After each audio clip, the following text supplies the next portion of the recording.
আপনি এই যে ম্যাথামেটিক্সের কথা বলেন, জ্যোতির্বিদ্যার কথা বলেন, তারপরে প্রাণীবিদ্যার কথা বলেন, এই রক্ত সংবহন যন্ত্রের কথা বলেন, এক একটা সাবজেক্ট ধরে ধরে দেখেন, সবগুলার গোড়ার মধ্যে আমাদের মুসলিম মনীষীদের অবদান আছে। এমনকি এই যে পুরো বিশ্বের যে দর্শনগুলো চলছে, যত দর্শন, ফিলোসফিক্যাল থটস, আমরা ফিলোসফি পড়েছি, এই ফিলোসফিগুলোর গোড়ায় গিয়ে আপনি দেখবেন সব মুসলিম মুসলিম দার্শনিকদের নাম লেখা আছে। আমরা ইমাম গাজালির নাম জানি না, ইবনে রুশদের নাম জানি না, হ্যাঁ, আমরা অনেক কিছু জানি না। আসলে আমরা শেকড় ভুলে গেছি এখন। বিশ্বাস করেন, আমরা এই যে প্রযুক্তি, মোবাইল ফোন, টিকটক, মেয়েদের পিছনে ঘুরতে ঘুরতে, অ্যাফেয়ার, বাইক চালানো, আমরা আমাদের জীবনের লক্ষ্যই ভুলে গেছি। আল্লাহ পাক আমাদের যুব সমাজকে তাদের জীবনের লক্ষ্য বোঝার তৌফিক দান করুন। ভাই, আল্লাহ পাক আপনাকে এমনি এমনি সৃষ্টি করেন নাই, আমাকে এমনি এমনি সৃষ্টি করেন নাই। আল্লাহ পাক চান আমাদের কাছে আমরা যেন তার দ্বীনের জ্ঞান অর্জন করি এবং এই জ্ঞান অনুযায়ী আমল করি। এই আমলটা সমাজে ছড়িয়ে দেই, ইসলামের দাওয়াতের মেহনত ছড়িয়ে দেই, যাতে একটা সময় হলেও যেন আল্লাহর জমিন, আল্লাহর দ্বীন কায়েম হয়। এটা আল্লাহ পাক চান আমাদের কাছে। আল্লাহ পাক আমাদেরকে এই জন্য সৃষ্টি করেন নাই যে একটা মেয়ের জন্য আত্মহত্যা করে ফেলবেন। একটা মোবাইল ফোন একটা মেয়েকে কিনে দিয়েছেন, তার জীবন নষ্ট করে ফেলেছেন। যে বাবারা মেয়েদেরকে ফোন কিনে দিয়েছেন, জীবন নষ্ট করে ফেলেছেন এবং তার মাধ্যমে আরো 10টা ছেলেরও জীবন নষ্ট করেছে। আর সত্যি কথা বলছি, এখন আমরা তো ঢাকা শহরে থাকি, মানে এখানে ছেলেদের চেয়ে মেয়েরা বেশি পথ। হ্যাঁ, খুব ভালো লাগে ওদের। কি ভালো লাগে? একটা ছেলের সাথে বাইকে করে ঘুরবে, টাকা খসাবে, এখানে ওখানে ডেট করবে, আস্তে আস্তে। এগুলোতে খুব মজা পায়। এগুলোর জন্য কি তাকে সৃষ্টি করা হয়েছে? আপনি বলেন, এই মেয়েদেরকে আপনি যখন ঘরে নিয়ে আসবেন, আমি নারী বিদ্বেষী কথা বলছি না, নারীদেরকে আমরা অনেক অনেক সম্মান করি, অনেক শ্রদ্ধা করি। আমাকে জন্ম দিয়েছেন একজন নারী, আমাকে দিনের পথে চলতে আত্মবিশ্বাস যোগায় পিছন থেকে ঘরের নারী যোগায় কি না? আমার নিজের কন্যা সন্তান আছে, আমরা মেয়ের বাবা। কিন্তু এখন যে টিকটক জেনারেশন মেয়েদেরকে আপনি তৈরি করছেন, ফোন হাতে তুলে দিয়ে ডেটিং করছে, বাইকের পিছনে ছেলের সাথে ঘুরছে, কোনোদিন ধর্ষণের শিকার হচ্ছে, এই মেয়েদেরকে ঘরে নিয়ে আসার পরে এদের গর্ভ থেকে কি আপনি ইসমাইলের মতো সন্তান পাবেন? এদের সাথে তোমরাও দেখা যায় যে অনেক সময় প্রেম করতে ভালো লাগে, এই মেয়েদেরকে কেউ বিয়ে করবে না। এ ধরনের নারীদের সাথে মানুষ প্রেম করতে মজা পায়, কেউ সম্মান করে বিয়ে করতে চায় না। করলেও দেখবেন 2-1 বছরের মতোই নাই সেই সম্পর্ক, গায়েব। তো অনেক দূর চলে আসলাম, এত দূর আসতে চাইনি, কথার পিঠে চলে আসলো যে সমস্যা হচ্ছে গোড়ায় আমরা আমাদের যুবক যুবতী, আমাদের ছেলে মেয়েদেরকে দিনই বুনিয়াদি ইসলামী শিক্ষা দিচ্ছি না। এটা শিক্ষা দেওয়ার দায়িত্ব প্রত্যেক পিতার, প্রত্যেক মাতার। সে মাদ্রাসায় পড়ুক আর জেনারেল লাইনেই পড়ুক, আপনাকে শিক্ষা নিশ্চিত করতে হবে। কিভাবে করবেন এই হেডেক এখন আপনার, আমার আর হেডেক নাই, আমি দিয়ে দিলাম হেডেক আপনাকে। এই হেডেকটা আমার মাথায় ছিল, আপনাকে দিয়ে দিলাম, আপনি চিন্তা করেন কিভাবে করবেন। এখন আমি জ্ঞানতাত্ত্বিক কথা এই জন্য বললাম বেশি করে। প্রথম ফরজ আপনার উপরে এখন চিন্তা করেন, হেরা গুহায় নবী সাল্লাল্লাহু আলাইহি ওয়াসাল্লাম বসে আছেন, জিবরাইল আলাইহিস সালাম এসে তার সামনে প্রথম যে আয়াতটা ওহী করলেন, সেই আয়াতটা নামাজের আয়াত ছিল না, সেই একটা যাকাতের আয়াত ছিল না, সেই আয়াতটা রোজা রাখো আয়াত ছিল না, এমনকি মূর্তি পূজা করো না এমনও ছিল না। কি ছিল ভাই? ইকরা, আপনি পড়ুন, হে নবী আপনি পড়ুন। নবীজি কিন্তু পড়তে জানতেন না, আপনারা জানেন কি? নবী সাল্লাল্লাহু আলাইহি ওয়াসাল্লাম কিন্তু লিখতে পড়তে জানতেন না। আল্লাহ পাক এমন একজন মানুষকে সুবহানাল্লাহ শেষ নবী করেছেন, যিনি লিখতে জানতেন না, পড়তে জানতেন না, যাতে কাফেররা এই অপবাদ দিতে না পারে তুমি আগের কিতাবগুলো থেকে দেখে দেখে লিখে নিয়ে আসছো। সুবহানাল্লাহ, আল্লাহু আকবার।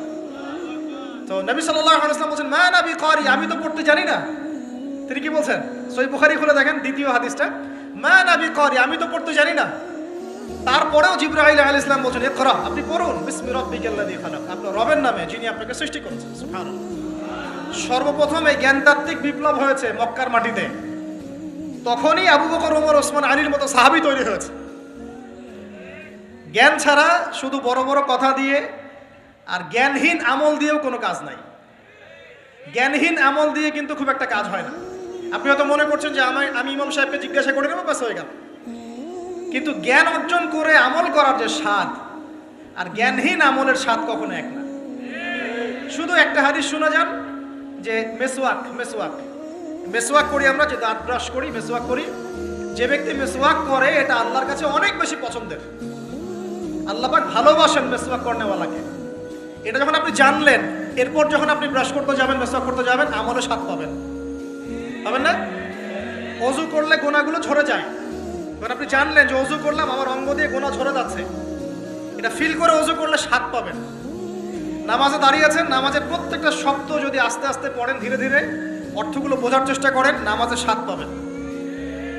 শুধু হাতটা তুলে শেষ রাতে আল্লাহকে বললেন, আল্লাহুম্মা আতিনা ফিদ দুনিয়া হাসানা ওয়া ফিল আখিরাতি হাসানা ওয়া কিনা আযাবান নার। আল্লাহ, আমাদেরকে দুনিয়াতে আপনি কল্যাণ দেন এবং পরকালেও কল্যাণ দেন। আল্লাহ, আমাদেরকে জাহান্নামের আগুন থেকে বাঁচান। এই যে ফিলিংস, এটা আপনি না বুঝে পড়লে পাবেন না। না বুঝে পড়লে একটা চর্চা, প্র্যাকটিস হয়, কিন্তু রুহানিয়াত আসে না। তো প্রিয় দিনী ভাইরা, এই জন্য শিক্ষা, জ্ঞান, দিনী ইলম অর্জন সবার আগে। আল্লাহ পাক আমাদের সবাইকে দিনী ইলম অর্জনের তৌফিক দান করুন। আল্লাহ পাক আমাদের দিনী খেদমতগুলো কবুল করুন, আমিন। 1 নাম্বার আলোচনা শেষ। 2 নাম্বার আলোচনা করলে এক দিয়ে শেষ হয়ে যাবে রাত। শিখলাম কি? দিনী ইলম অর্জন করতেই হবে। এটা নফল মুস্তাহাব কিছু নয়। এটা কি? যেভাবে পারেন সেভাবে করবেন। রাজি আছেন ইনশাআল্লাহ? নিয়াত করতে পারি যে আগামী 1 বছরের মধ্যে, 1 বছর সময় দিলাম, আগামী 1 বছরের মধ্যে আমরা কোরআন বিশুদ্ধ করে তেলাওয়াত করা শিখবো ইনশাআল্লাহ।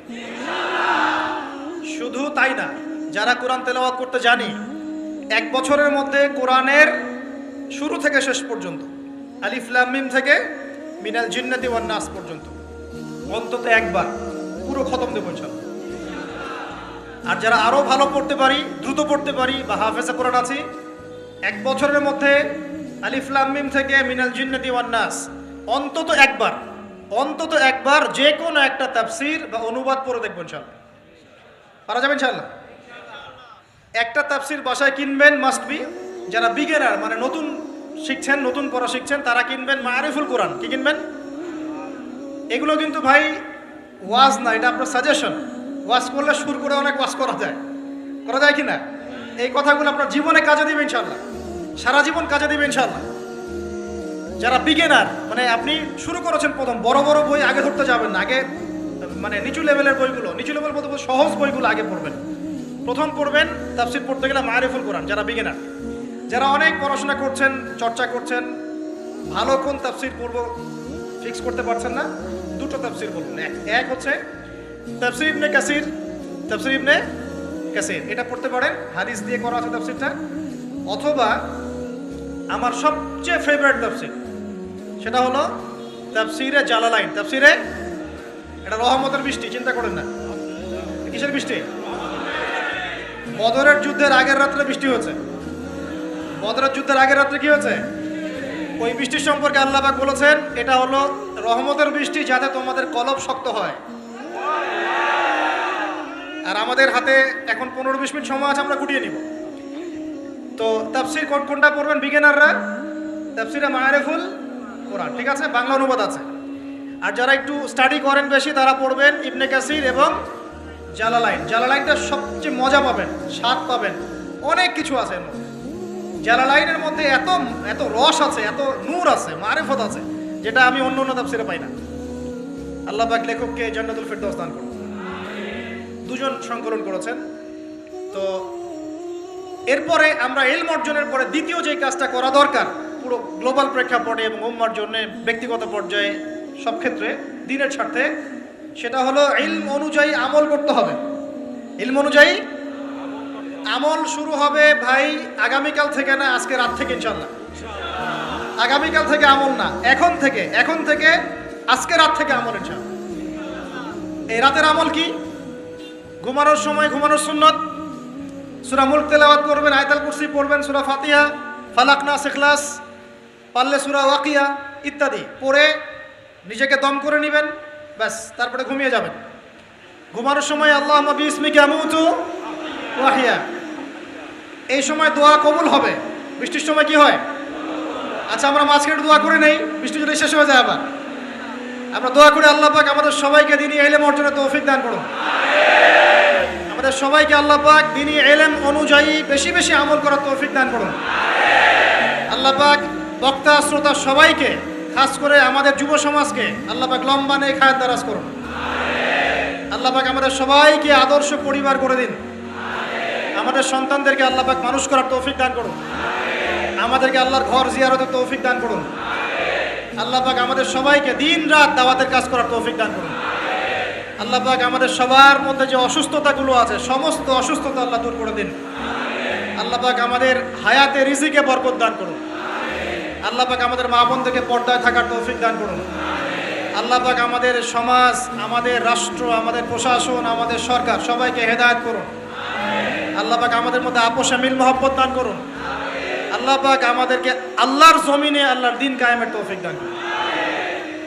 2 নম্বর কাজ, ইলম অনুযায়ী আমল করা। ইলম অনুযায়ী আমল শুরু হবে কালকে থেকে, এখন থেকে। আমল করা মানে হচ্ছে এক কথায় আমাদের জীবনের প্রতিটা কাজ রাসূলুল্লাহ সাল্লাল্লাহু আলাইহি ওয়াসাল্লামের সুন্নাহ মাফিক করব ইনশাআল্লাহ। রাজি আছি তো ইনশাআল্লাহ? এই ঘুম থেকে শুরু হবে। আপনার ঘুমটা এখন সুন্নাহ মাফিক হবে, আমারটা কিন্তু হবে না। এই যে রাত্রে করে আমরা জার্নি করছি, এটা সুন্নাহ মাফিক হচ্ছে না। আল্লাহর কাছে মাফ চাই, আল্লাহ পাক ওজর দেখবেন ইনশাআল্লাহ। তবে অভ্যাস করবেন এশার নামাজের পরেই কি করতে? ঘুমাতে, যাতে করে তাহাজ্জুদে আপনি উঠতে পারেন। ওই বরকতময় সময় আল্লাহ পাক প্রথম আকাশে নেমে আসেন। কিভাবে নেমে আসেন এটা বোঝার বা জানার দরকার নাই আমার। আল্লাহ পাকের রহমত নেমে আসে। আল্লাহ রাব্বুল আলামিন আহ্বান করতে থাকেন, কে আছো আমার কাছে কিছু চাইবে আমি তোমাকে দিব। কে আছো আমাকে ডাকবে আমি তোমার ডাকে সাড়া দিব। কে আছো আমার কাছে ক্ষমা চাইবে আমি তোমাকে ক্ষমা করে দিব। আমরা তখন ঘুম, মাশাআল্লাহ। কারণ আমরা টিকটক চালিয়েছি 3টা পর্যন্ত, ফেসবুক ইউটিউবিং করেছে 2:30 3টা পর্যন্ত। শেষ রাত্রে আল্লাহ পাক যখন নেমে আসে আহ্বান করেন, নাফরমান গাফেল বান্দা আমরা ঘুমিয়ে থাকি। আস্তাগফিরুল্লাহ। অথচ ওই সময়ে যে দোয়াই করা হবে আল্লাহ কবুল করবেন ইনশাআল্লাহ। আমাদের দোয়ার অভাব, কত দোয়া, কত চাওয়ার জন্য হুজুরের কাছে আসতে হয় না। চাওয়ার জন্য শেষ রাত্রে জায়নামাজে দাঁড়িয়ে যান, আল্লাহ কবুল করবেন ইনশাআল্লাহ। শেষ রাত্রে যদি আমরা জাগতে না পারি আমাদের দ্বারা দিন কায়েম হবে না ভাই। সাহাবীরা যারা বদর, উহুদ, খন্দকে যুদ্ধ করেছেন তারা শেষ রাত্রের দরবেশ ছিলেন। দরবেশ, শেষ রাত্রের দরবেশ, আর দিনের বেলা ঘোরসাওয়ার। কি বুঝলেন? শেষ রাত্রে দরবেশ মানে একদম আল্লাহওয়ালা মানুষ। শেষ রাত্রে চোখের পানিতে জায়নামাজ ভিজে যাইতো, দাড়ি ভিজে যাইতো। এই মানুষগুলো আবার দিনের বেলা ছুটতেন, ঘোড়া ছুটাতেন। তাদের হাতে ইসলাম বিজয় লাভ করেছে। অতএব শেষ রাত্রে জাগার অভ্যাস করে আল্লাহ পাক তৌফিক দান করুন। সাউন্ড শুনতে পাচ্ছেন? আচ্ছা, ঠিক আছে। তাহলে আমল শুরু হবে আজকে থেকে, রাত থেকে। তারপর দিন ঘুম থেকে উঠলেন, ফজর নামাজ জামাতে পড়বো না? নামাজের পরে তেলাওয়াত করবো না? জিকির আজকার করবো না?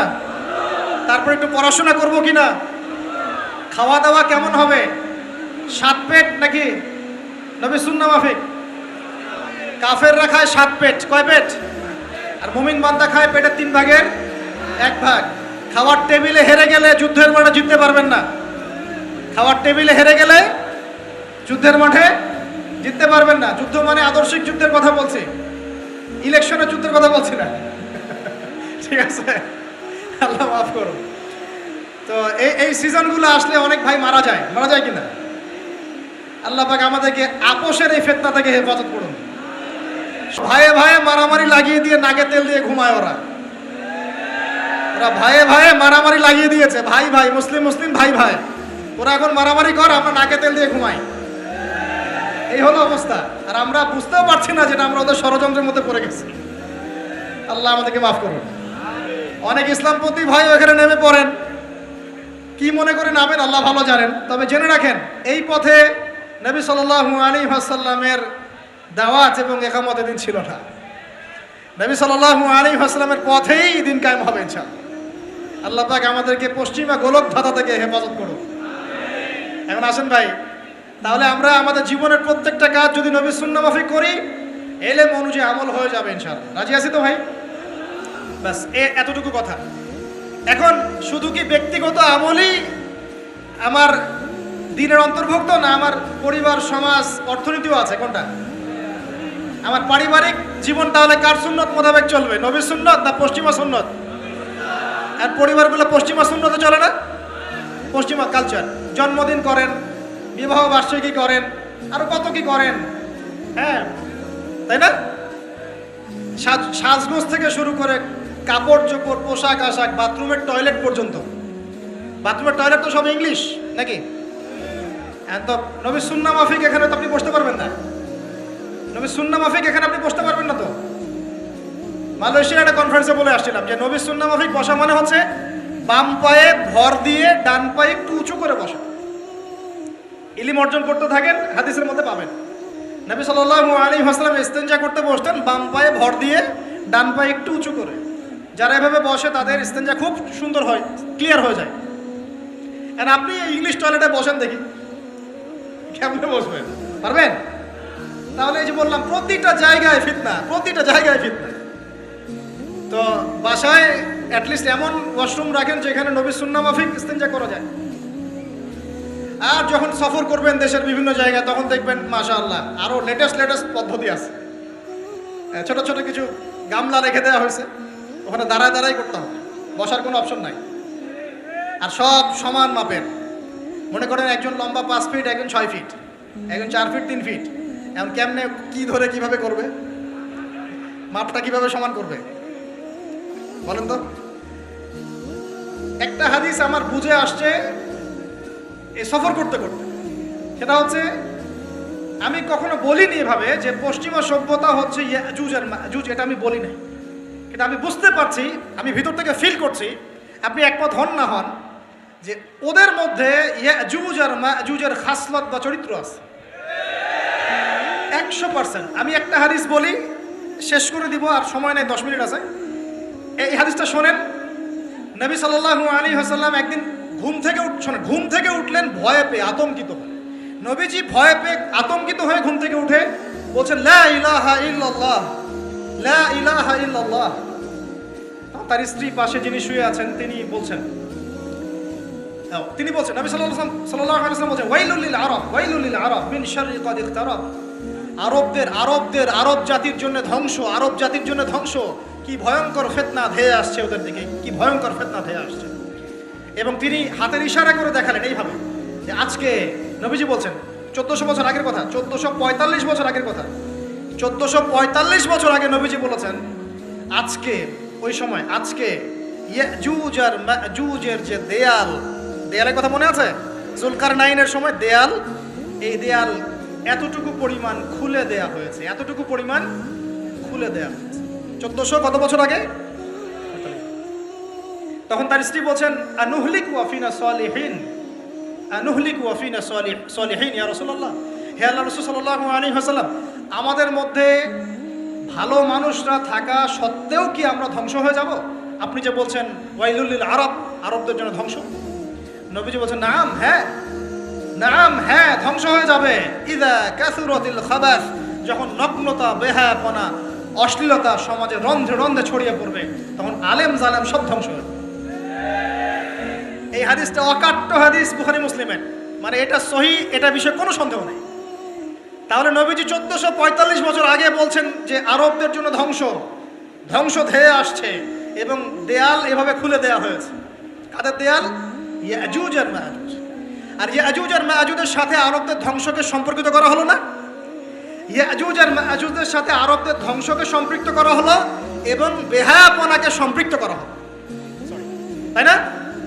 বুঝতে পারছেন? আরব জাতির ধ্বংসের সাথে ইয়াজুজ মাজুজকে কানেক্টেড করা হলো এবং অশ্লীলতাকে, কি বলেন, অশ্লীলতাকে কানেক্টেড করা হলো। এখন আপনি চিন্তা করে দেখেন, সারা বিশ্বে পর্নোগ্রাফি কারা ছড়িয়ে দিয়েছে? বলেন দেখি, পর্নোগ্রাফি কি বেহায়াপনা না? সমাজের ইদা কাসুরাতিল খাবার, যখন সমাজের রন্ধ্রে রন্ধ্রে বেহায়াপনা ছড়িয়ে পড়লো, ছড়িয়ে পড়ে নাই? মিলান, হাদিসটা মিলান। সমাজের এই মেয়েদের এই যে ফ্যামিলিস্ট রেভলিউশন কারা ছড়িয়ে দিয়েছে? ফ্যামিলিস্ট রেভলিউশন কারা ছড়িয়ে দিয়েছে? ওরা। সমাজে মেয়ে ছেলে একসাথে চলবে একই পোশাকে কারা ছড়িয়ে দিয়েছে? সমাজে মেয়েদের বেপর্দায় চলার এই সংস্কৃতি কারা ছড়িয়ে দিয়েছে? মাদক আর সুদের সংস্কৃতি কারা ছড়িয়ে দিয়েছে? জেনা, ব্যভিচার, পর্নোগ্রাফি, এগুলো কারা ছড়িয়ে দিয়েছে? এটাই ওই যে খুলে দেয়া হয়েছে। এটা আমার ব্যাখ্যা, এটা আমার বুঝ। পৃথিবীর এমন কোন রাষ্ট্র বাকি রাখে নাই তারা এগুলো ছড়াতে, এমন কোন রাষ্ট্র বাকি নেই। তাহলে সব জায়গায় ছড়িয়ে পড়বে না ইয়াজুজ মাজুজের ফিতনা? ছড়িয়ে পড়েছে। আল্লাহ পাক আমাদেরকে এই সীমা গোলকধাঁধা থেকে হেফাজত করুন। আমি আমাদের সংস্কৃতি নিয়ে আমরা বুক ফুলে বাঁচবো ইনশাআল্লাহ, আমাদের সংস্কৃতি নিয়ে আমরা চলবো ইনশাআল্লাহ। আমাদের কোরআন আছে, হাদিস আছে, আমাদের নবী আছেন, আমাদের সাহাবীরা আছেন, আমাদের দিন আছে ইনশাআল্লাহ। আমাদের অন্য কাউকে প্রয়োজন আছে? এই যে প্রযুক্তিগত কথাগুলো বললাম, একটু মাথা খাটান, এগুলো আমরাই তৈরি করতে পারবো ইনশাআল্লাহ। সব ঢেলে সাজানো যাবে ইনশাআল্লাহ তাআলা। আল্লাহ পাক আমাদেরকে বোঝার তৌফিক দান করুন। তাহলে 1 নাম্বার কি বলেছিলাম ভাই? ইলম অর্জন। 2 নাম্বার ইলম অনুযায়ী আমল। আর এই আমলটা কি শুধু ব্যক্তি জীবনে না জীবনের সব ক্ষেত্রে? আল্লাহ কবুল করুন। 3 নাম্বার নিজের পরিবারের যত্ন নিন। নিজের ইলম অর্জন করেছেন, আমল করছেন, এখন অনেক বড় বড় কথা অনেকে বলবে, আগে পরিবার ঠিক করেন। আগে কি করবেন? ব্যাস, পরিবার বলতে আপনার স্ত্রী সন্তান। কারণ বাবা মাকে দাওয়াত দেওয়া যাবে, বাবা মাকে গালমন্দ করা যাবে না, বকাঝকা করা যাবে না। বাবা নামাজ পড়েন, আপনি কি মাই দিতে পারবেন? মা নামাজ পড়েন, আপনি কি মাই দিতে পারবেন? পারবেন না। তবে এই যুগে কিছু হতভাগা আছে, এরা বাপ মাকেও গায়ে হাত তোলে না। এই যুগে এমন কিছু হতভাগা ছেলে মেয়ে জন্ম হয়েছে, আল্লাহ মাফ করুন, এরা পিতামাতার সাথেও কি জঘন্য আচরণ করে। পিতামাতা দোয়া নিবেন, যাদের সাথে পিতামাতার দোয়া থাকে জীবনে সফল হবে ইনশাআল্লাহ। যার সাথে পিতামাতার দোয়া নাই, অবস্থা খারাপ। আল্লাহ মাফ করুক আমাদেরকে। এখন পরিবার বলতে আপনার স্ত্রী সন্তান প্রথম প্রায়োরিটি পাবে, আর পিতামাতাকে আপনি দাওয়াত দিবেন, নসিহত করে বোঝানোর চেষ্টা করবেন। আপনার সন্তান যদি 10 বছর বয়সে নামাজ না পড়ে, তখন তাকে আপনি পিটাতে পারবেন, কিন্তু আপনি বাবাকে মারবেন পারবেন। আর পরিবারের কিছু বিষয় এটা আপনি পাবেন প্যারেন্টিং বইয়ের মধ্যে। আর আল্লামা তাকি উসমানী দামাত বারাকাতুহু শাইখের একটা কিতাব আছে, ইসলাম ও পারিবারিক জীবন। ইসলাম ও পারিবারিক জীবন, এই বইটা পড়লে আপনি অনেক কিছু জানতে পারবেন। আমি ডিটেলস বলে দেওয়ার সময় পাচ্ছি না আজকে। এক কথায় পরিবারের মধ্যে তাওহীদ থাকবে, শিরক থাকবে না, ঠিক আছে?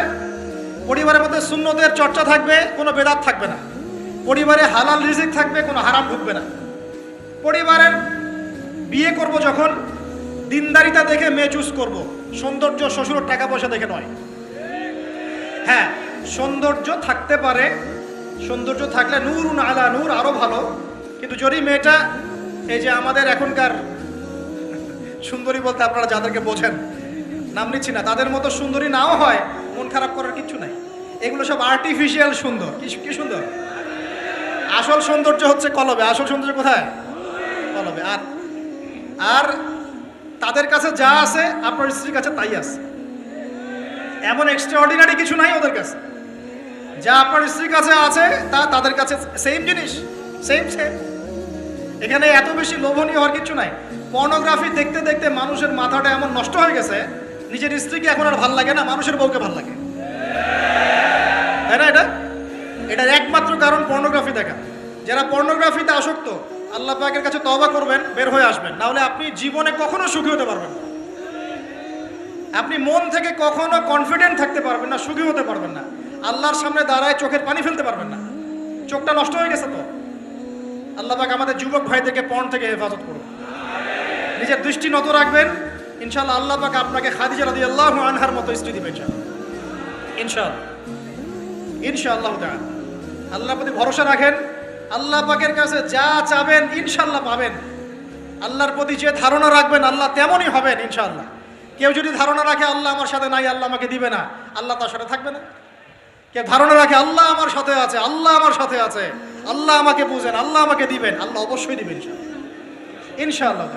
ওয়া মান ইয়াতাওয়াক্কাল আলাল্লাহি ফাহুয়া হাসবুহ, যে ব্যক্তি আল্লাহর প্রতি তাওয়াক্কুল করে আল্লাহ তার জন্য একদম যথেষ্ট হয়ে যাবে। হাসবুনাল্লাহ ওয়া নি'মাল ওয়াকিল, বলেন হাসবুনাল্লাহ ওয়া নি'মাল ওয়াকিল। স্ত্রী চুজ করবেন কি দেখে? শ্বশুরের টাকা, যৌতুক নেবেন, দিনদারিতা। আর দিনদারিতা কি বাইরের বোরখা দেখেই ফিক্স করা যাবে? বোরখাওয়ালা মেয়েরা তো এখন গ্রামে গঞ্জে, হাট বাজারে, সব জায়গায় কফি শপে বসে বসে ডেটিং করছে না? বোরখাওয়ালা মেয়েদের কত ড্যান্স দেখা যায় ইউটিউবে, অনলাইনে। ভাই এগুলো আমি দেখি না, কিন্তু চোখে পড়ে যায় মাঝে মাঝে। 3 নম্বর কি বলেছি ভাই বলেন? আদর্শ পরিবার গঠন করা। কোন বইয়ের নাম বললাম? কার বই পড়বেন? আল্লামা তাকি উসমানী দামাত বারাকাতু। বইটার নাম কি? ইসলাম ও পারিবারিক জীবন। ইসলাম ও পারিবারিক জীবন। কিনতে পারবেন তো ইনশাল্লাহ? বন্ধুদের সাথে চা খেতে বসলে 1000 টাকা বিল হয়, এখন 500 টাকা বিল হয়, হয় না? একটা বই কিনতে 200 টাকা লাগে না। কিনতে পারবো কিনা? যারা বই কিনে বইয়ের প্রতি মহব্বত রাখবে, আল্লাহ ওদেরকে এলেম দান করবেন ইনশাআল্লাহ। আমি একদিন বলেছি না, বই নিয়ে একটা লেকচার দিয়েছি না? বই কিনতাম টাকা বাঁচিয়ে বাঁচিয়ে, বিশ্বাস করেন এখন বই হাদিয়াই পড়ে শেষ করতে পারি না আমরা। হাদিয়ার পর হাদিয়া বই পড়ে আসে, বাসা শেষই করতে পারছি না। বইয়ের প্রতি মহব্বত রাখেন, আল্লাহ পাক আপনাকে অনেক জ্ঞান দিবে ইনশাআল্লাহ। 4 নাম্বার, খুব শর্ট করে শেষ করি। 4 হচ্ছে আমাদের রিজিকটা হালাল করতে হবে। রাজি আছি ইনশাআল্লাহ? রিজিক হালাল মানে কি? রিজিকের মধ্যে কোনো সুদ থাকবে না।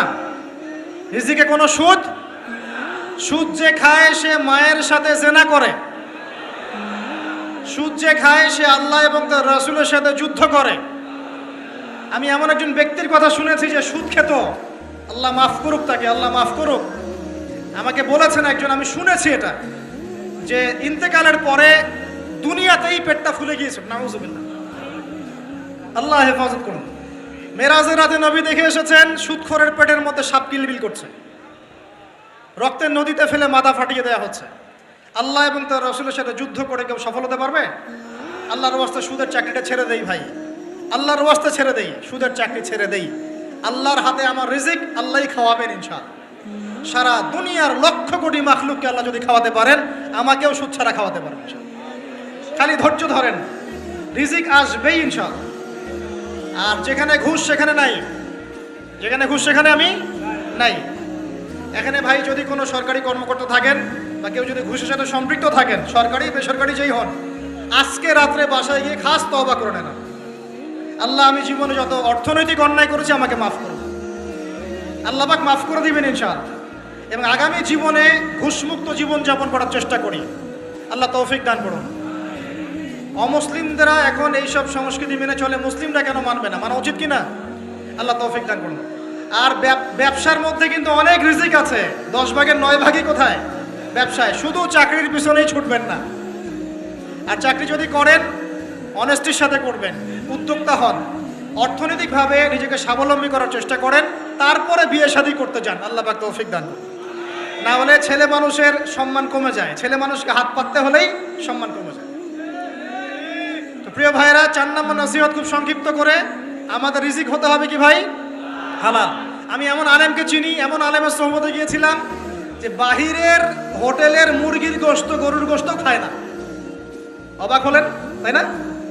হজ করতে গিয়েছে, সেখানেও খায় না, ফল খেয়ে থাকে, কারো রুটি খেয়ে থাকে, দুধ খেয়ে থাকে। কারণ এই মুরগি যে জবাই করার সময় বিসমিল্লাহ বলা হয়েছে কোনো গ্যারান্টি নাই। এই গরু জবাই করার সময় বিসমিল্লাহ আল্লাহু আকবার বলা হচ্ছে কোনো গ্যারান্টি নাই। এখানে যদি ব্যবসায়ী ভাইরা থাকেন, আমি নসিহত করব, অনুরোধ করব, সব সময় জবাই করার সময় আল্লাহর নাম নিয়ে জবাই করব। আপনাদের হোটেলের এই পণ্য সবাই খাচ্ছে, একজনের জন্য সবাইকে হারামখোর বানাবেন না। আল্লাহর ওয়াস্তে মানুষকে হারামখোর বানাবেন না। বিসমিল্লাহি আল্লাহু আকবার বলে জবাই করবেন। আল্লাহ পাক তৌফিক দান করুন। সন্দেহ আছে না একটা? আচ্ছা, অতএব হালাল খাওয়ার চেষ্টা করে আল্লাহ পাক তৌফিক দান করুন। এমন অবস্থা, মানুষ দাওয়াত দিলে আমরা এখন বলি, আমরা বলি যে আল্লাহর কসম দিয়ে বলছি, আপনি নিশ্চিত করেন এর মধ্যে কোনো হারাম টাকা নাই, তাহলে খাবো ভাই, না হলে খাবো না। নিশ্চিত করতে পারলে খাবো, না হলে খাবো না। এভাবে রিজিকটাকে শক্ত করে হালাল করার চেষ্টা করি। আল্লাহ আমাদের সবাইকে তৌফিক দান করুন, আমিন। একটা দোয়া পড়লে হালাল রিজিক পাওয়া যায়, আমার সাথে পড়েন। আল্লাহুম্মা ইকফিনি বিহালালিকা আন হারামিকা ওয়া আগনিনি বিফাদলিকা আম্মান সিওয়াকা। এই দোয়াটা পড়লে ইনশাআল্লাহ হালাল রিজিকের প্রাচুর্য আসে।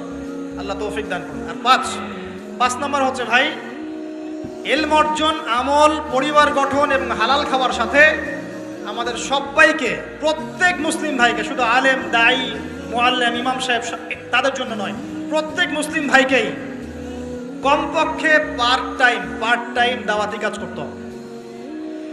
রাজি আছি? কমপক্ষে পার্ট টাইম, ফুল টাইম না হোক, কমপক্ষে পার্ট টাইম দাওয়াতি কাজ করতে হবে। ডক্টর জাকির নায়েক স্যার এই কথা বলেন। তিনি বলেন যে প্রত্যেক মুসলমানকে, কনভারসেশনের মধ্যে এক ফাঁকে বলছিলেন যে প্রত্যেক মুসলমানকে কমপক্ষে পার্ট টাইম, দিনে 1 ঘন্টা, দিনে আধা ঘন্টা, দিনে 2 ঘন্টা দাওয়াতি কাজ করতে হবে। এভাবে যদি সবাই মিলে উম্মার দায়িত্ব কাঁধে নেই, দিন এগিয়ে যাবে ইনশাল্লাহ, প্রচার বাড়বে, প্রসার বাড়বে, কায়েমও হবে ইনশাল্লাহ। হবে কিনা ইনশাল্লাহ? বাংলার ঘরে ঘরে তকি উসমানী তৈরি করতে হবে, হাফিজাহুল্লাহ, পারবেন তো? বাংলার ঘরে ঘরে বড় বড় আলেম তৈরি করতে হবে, বাংলার ঘরে ঘরে আলেম তৈরি করতে হবে, ঘরে ঘরে আলেম। আল্লাহ পাক তৌফিক দান করুন। এখন দাওয়াতি কাজ করার আগে নিজের ইলম অর্জন করতে হবে, দাওয়াতি কাজ করার যোগ্যতা অর্জন করতে হবে, নিজের আধ্যাত্মিকত্ব আনতে হবে, তাজকিয়া আনতে হবে।